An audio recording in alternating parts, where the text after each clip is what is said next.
At my husband's funeral, my son Daniel stood at the podium with a trembling voice and thanked another woman. "She was the one who was truly family to us," he said.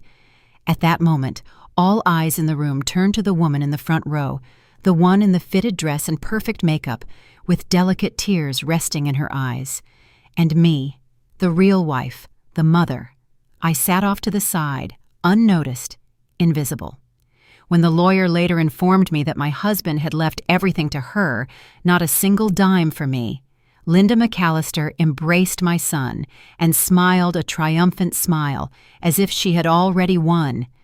But then I pulled out the second will, and just like that, there was no one in the room smiling anymore. I never imagined my life would begin anew at a funeral. Robert died in a sudden car accident. He was driving downtown that morning in a heavy rain.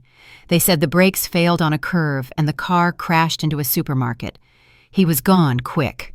The doctor said he didn't suffer, but I wasn't sure he deserved such a clean departure. We had been married for 40 years. I used to think our marriage, while not romantic, was at least solid.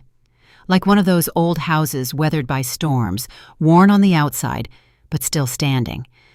I gave up my career to tend to every corner of our home. He always said, "I can take care of you. You don't need to work." And I believed him. I naively thought it was some kind of love. At the memorial, I wore his favorite charcoal gray wool coat and stood by the chapel entrance greeting guests. The wind whipped, my fingers were numb. Still, I smiled, doing my best to make sure his farewell was dignified and orderly.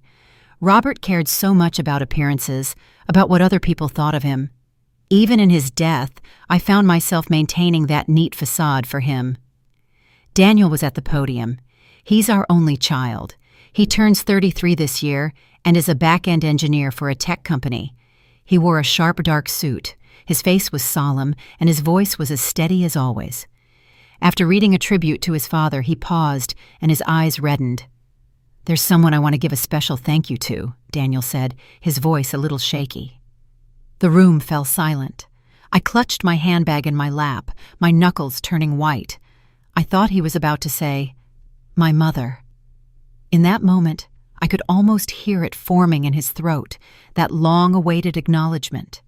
40 years of companionship, dedication to the home, nights spent at the hospital, all the quiet sacrifices.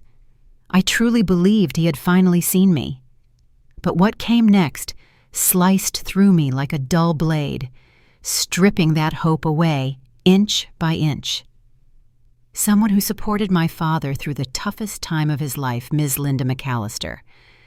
A soft murmur went down the aisle. From the front row, a woman stood up and dabbed her eyes, nodding politely. She wore a deep emerald green wool coat, black heels, flawless makeup, and perfectly coiffed hair. As she sat down, those around her turned to look, curious and surprised. I felt sound explode in my ears like a detonated silence. Linda McAllister. I knew the name. She was Robert's administrative assistant at the firm. He later promoted her to a consulting partner, even briefly including her on the board. When I'd ask about her, he'd always downplay it. "She's competent. Don't be paranoid." I remembered that year's company party. She brought me wine, smiling sweetly, moving with the ease of a woman who fit in. I dismissed her at the time as just another sycophantic employee. Looking back now, how ironic. From across the room, someone whispered, "She's sitting so close, like she's family."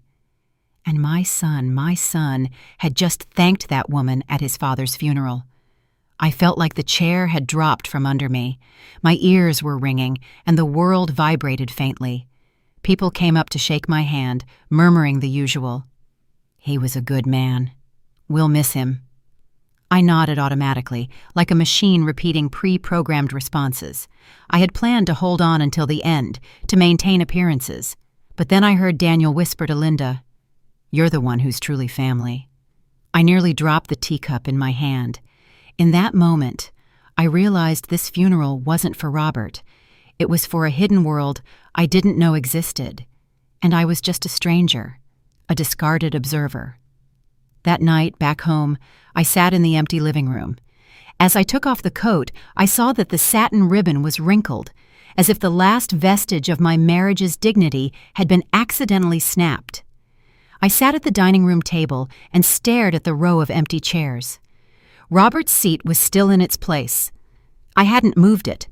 For decades, he'd always sat there, hand on the armrest, waiting for me to bring him his soup. Now it was just alone, and the armrest had gone cold. There were still bottles of his favorite beer in the fridge.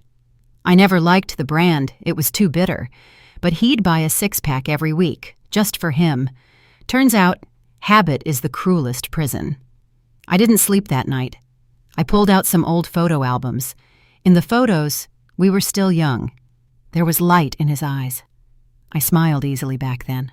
I even found an old employee ID from when I was a financial consultant at his firm. Short hair, self-assured, always seated second from the right at every board meeting. Then he told me, "You should quit. I'll take care of everything." And I, foolishly, listened. I closed the album and poured myself a glass of water. The kitchen clock ticked. I realized all the pride, all the patience I had once poured into keeping our marriage intact, had been buried the moment he died. What I didn't know, however, was that beneath all this was a deeper betrayal. The next morning, every word I heard in the lawyer's office felt like a line from a life script I was never invited to read. The air smelled faintly of ink and old wood cabinets. A faded print of the Constitution hung crooked on the wall, and sunlight filtered through the blinds, slicing the floor into narrow strips of light. It was the law firm Robert had designated before his death. The lead lawyer was a man in his 50s with a slow, heavy voice.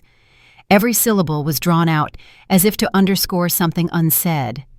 "Pursuant to the will signed by Mr. Robert De Smith 3 years ago," he began with mechanical calm, "the majority of his assets, including the main residence in Summerball, the vacation property in Nantucket, and the remaining balance of his personal accounts, shall be inherited by Ms. Linda McAllister." I wasn't just stunned. I felt like I'd been pushed off the main stage of my own life, left standing behind the curtain in a dead spotlight, unsure if I had ever truly played the part I thought was mine. I turned to look at Daniel. He sat ramrod straight, his gaze fixed forward, as if he were listening to a quarterly financial report. His fingers were perfectly interlocked. Not a hint of surprise, not a shift in his expression, as if he had known all along. When the reading was over, I stood up and walked over to him. "You knew," I said in a low, trembling voice. "Didn't you?" He looked at me with a strangely serene tone. "Dad had his reasons." "His reasons," I whispered, the words choked in my throat. What did 40 years of marriage mean to him? Daniel was silent for a moment, then said, "He worked hard his whole life. Linda was there for him. She understood him." He lowered his voice almost apologetically. "You didn't." In that moment, I saw it clearly. Not only had I lost my husband, I was losing my son. He wasn't defending his father's memory. He was redrawing the family tree and erasing me from the map. When I got home, I stood in the driveway for what felt like an eternity, the weight of my handbag numbing my arm. I went into the bedroom and opened Robert's closet. His shirts, ties, and wool vests were still perfectly arranged with that familiar scent of refined decorum. But what lies were woven into those fibers? When did he decide I was no longer family? Was it the year I forgot to buy his favorite wine for our anniversary? Or before that, when I quit my job as his financial consultant and just became a housewife? I started searching through the drawers for proof I wasn't crazy. Old ledgers, photos, receipts, old business cards. In the kitchen drawer, I found a folder of letters Robert had kept. One was from the Nantucket Property Management Company. The date was 6 years ago. The recipient, Linda. My hands were shaking. I had been to that house by the sea countless times, not realizing I was just a guest. That afternoon, I walked across the street to visit Giselle, our longtime neighbor. She was a widow in her late 70s, with a sharp memory and a garden brimming with roses. When I mentioned Linda's name, her face stiffened. "Linda, wasn't she the one Robert would take to those symphonies?" she asked, raising an eyebrow. You didn't go with them? I forced a smile. My mouth was dry. I never really liked social events much. Giselle shifted in her seat. Oh, I always thought they were an item. She's been on this street several times. One year she helped Robert put up the Christmas lights. I froze. That Christmas, I was stuck upstairs with a swollen knee. Robert had told me a neighborhood boy had helped him. Do you remember when they started getting close? I asked.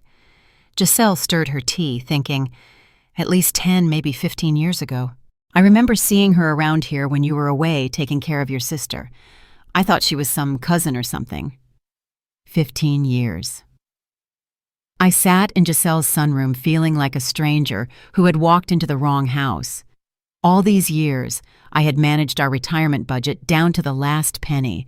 I had chosen his bathrobes, scheduled his physicals, and even dipped into my parents' last savings to rescue his company during a cash crisis. And he had been building golden bricks for another woman's future out of my sight, out of my reach. Returning home, I finally found an old cardboard box in the basement filled with photos. There was Robert standing next to Linda at a company event.